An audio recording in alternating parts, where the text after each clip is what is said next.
जय मां अम्बे। या देवी सर्वभूतेषु मां कुष्मांडा रूपेण संस्थिता। नमस्तस्यै नमस्तस्यै नमस्तस्यै नमो नमः। शारदीय नवरात्रि के चौथे दिवस की आप सभी को मंगल शुभकामनाएं। मां कुष्मांडा की कृपा सदैव आप और आपके समस्त परिवार पर बनी रहे। दोस्तों, आज की वीडियो में आप सुनेंगे माता कुष्मांडा की कथा, पूजा विधि और क्षमा प्रार्थना। तो वीडियो को अंत तक जरूर देखिएगा। माता कुष्मांडा की पावन कथा। मां दुर्गा के चौथे स्वरूप का नाम है कुष्मांडा। नवरात्रि के चौथे दिन मां कुष्मांडा देवी के स्वरूप की ही उपासना की जाती है। अपनी मंद हल्की हंसी के द्वारा अंड यानी ब्रह्मांड को उत्पन्न करने के कारण इस देवी को कुष्मांडा नाम से अभिहित किया गया है। जब सृष्टि नहीं थी, चारों तरफ अंधकार ही अंधकार था, तब इसी देवी ने अपने ईशत हास्य से अर्थात मंद मुस्कान से ब्रह्मांड की रचना की थी। इसलिए इस देवी को सृष्टि की आदि स्वरूपा या आदि शक्ति कहा गया है। इस देवी की 8 भुजाएं हैं, इसलिए ये अष्टभुजा कहलाती हैं। इनके 7 हाथों में क्रमशः कमंडल, धनुष, बाण, कमल पुष्प, अमृतपूर्ण कलश, चक्र तथा गदा है और 8वें हाथ में सभी सिद्धियों और निधियों को देने वाली जपमाला है। इस देवी का वाहन सिंह है और इन्हें कुमड़े की बलि अति प्रिय है।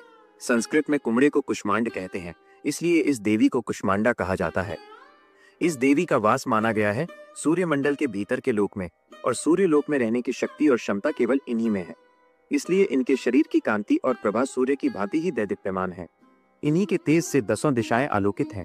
ब्रह्मांड की सभी वस्तुओं और प्राणियों में इन्हीं का तेज व्याप्त है।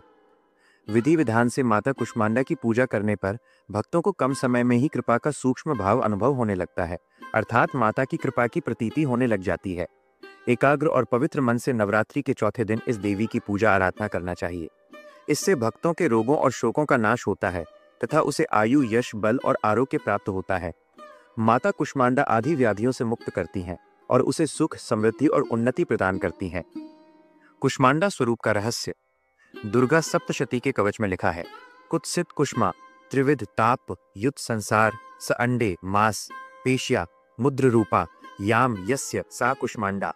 अर्थात वह देवी जिसके उदर में त्रिविध ताप युक्त संसार स्थित है, वह कुष्मांडा है। देवी कुष्मांडा इस चराचर जगत की अधिष्ठात्री हैं। जब सृष्टि की रचना नहीं हुई थी, तब उस समय चारों ओर अंधकार ही अंधकार था। देवी कुष्मांडा, जिनका मुखमंडल सैकड़ों सूर्य की प्रभा से प्रदीप्त है, उस समय प्रकट हुई। उनके मुख पर बिखरी हुई मुस्कुराहट से सृष्टि की पलकें झपकनी शुरू हो गईं। और जिस प्रकार से फूल में अंड का जन्म होता है, उसी प्रकार से कुसुम अर्थात फूल के समान माता की हंसी से सृष्टि में ब्रह्मांड का जन्म हुआ। अतः यह देवी कुष्मांडा के रूप में विख्यात हुई। इस देवी का निवास सूर्यमंडल के मध्य में है और वो सूर्यमंडल को अपने संकेत से नियंत्रित करती हैं। पूजा विधि।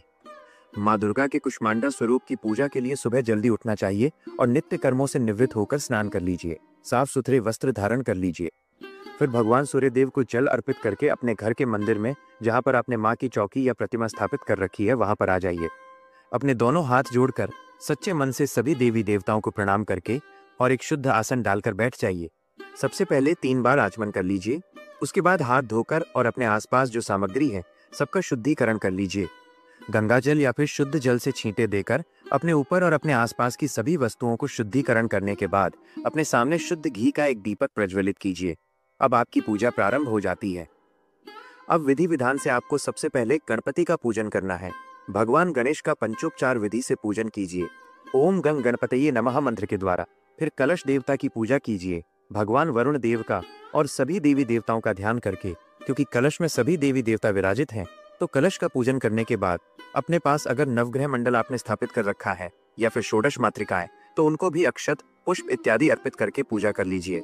इसके बाद मां दुर्गा के चौथे स्वरूप मां कुष्मांडा की पूजा आपको करना है, तो अपने हाथ में अक्षत पुष्प लेकर मां कुष्मांडा का ध्यान कीजिए और मंत्र बोलिए। या देवी सर्वभूतेषु मां कुष्मांडा रूपेण संस्थिता। नमस्तस्यै नमस्तस्यै नमस्तस्यै नमो नमः।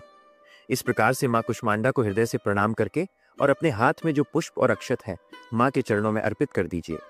अब विधि विधान से धूप, दीप, अक्षत, पुष्प इत्यादि जो भी आपके पास सामग्री है, पंचोपचार विधि से या फिर षोडश उपचार विधि से या फिर राज उपचार विधि से मां कुष्मांडा की आप पूजा कर सकते हैं।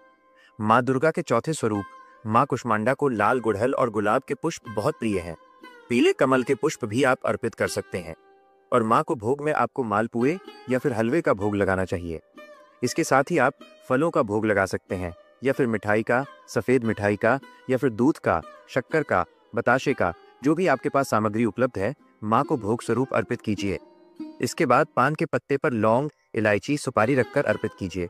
फिर दक्षिणा स्वरूप कुछ पैसे अर्पित कीजिए और थोड़ा सा जल लेकर जो आपने पूजा की है जिस स्थान पर, उस स्थान पर जल का घेरा दे दीजिए। अब आपकी पूजा पूर्ण हो जाती है।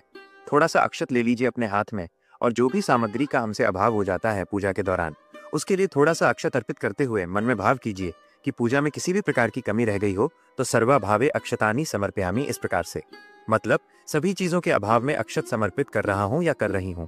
इस प्रकार से भाव करना है आपको। अब आपकी पूजा पूर्ण हो जाती है। माँ कुष्मांडा के मंत्र का आप चाहें तो 108 बार जप कर सकते हैं या फिर 21 बार भी जप करके पूजा कर सकते हैं। फिर इसके बाद आप चाहें तो दुर्गा सप्तशती का पाठ कर सकते हैं या प्रतिदिन जो भी आपने अपने पाठ के नियम ले रखे हैं सभी पाठ कर सकते हैं। और पूजा पूर्ण करने के बाद कपूर और लौंग जलाकर या फिर शुद्ध घी के दीपक से माँ की आरती कर लीजिए, क्षमा प्रार्थना कर लीजिए। अब आपकी पूजा संपूर्ण हो जाती है। जो भी आपने भोग माँ को अर्पित किया है, पूजा पूर्ण करने के बाद प्रसाद स्वरूप सबको वितरित करके स्वयं भी आप ग्रहण कर सकते हैं। माँ की आरती करने के बाद क्षमा प्रार्थना जरूर करनी चाहिए।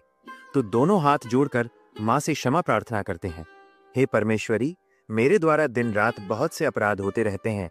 मुझे अपना दास समझकर मेरे उन अपराधों को आप कृपा पूर्वक क्षमा करिए। हे परमेश्वरी, मैं आवाहन करना नहीं जानता, विसर्जन करना भी नहीं जानता तथा पूजा करने का ढंग भी नहीं जानता। हे माँ, मुझे क्षमा करिए। हे देवी सुरेश्वरी, मैंने जो मंत्रहीन अर्थात ना मंत्रों को जानता हूँ, क्रियाहीन अर्थात ना क्रियाओं को जानता हूँ और भक्तिहीन अर्थात ना भक्ति के प्रकार जानता हूँ, तो मैंने जो मंत्रहीन, क्रियाहीन और भक्तिहीन पूजन किया है वो सब आपकी कृपा से पूरे हों। सैकड़ों अपराध करने के बाद भी जो आपकी शरण में आके जगदम्बा कहकर पुकारता है, उसे वह गति प्राप्त होती है जो ब्रह्मा आदि देवताओं के लिए भी पाना आसान नहीं है। हे जगदम्बिके, मैं अपराधी हूँ किंतु आपकी शरण में आया हूँ। इस समय दया का पात्र हूँ, आप जैसा चाहें वैसा करें। हे देवी परमेश्वरी, अज्ञानवश, भूल से या बुद्धि भ्रष्ट होने के कारण मैंने जो भी न्यूनता या अधिकता कर दी हो वह सब क्षमा करे और प्रसन्न हो। हे सच्चिदानंद स्वरूपा, परमेश्वरी, जगन माता, कामेश्वरी, आप प्रेम पूर्वक मेरी ये पूजा स्वीकार करें और मुझ पर प्रसन्न रहें। हे देवी सुरेश्वरी, आप गोपनीय से भी गोपनीय वस्तु की रक्षा करने वाली हैं। मेरे निवेदन किए हुए इस जप को ग्रहण करिए। आपकी कृपा से मुझे सिद्धि की प्राप्ति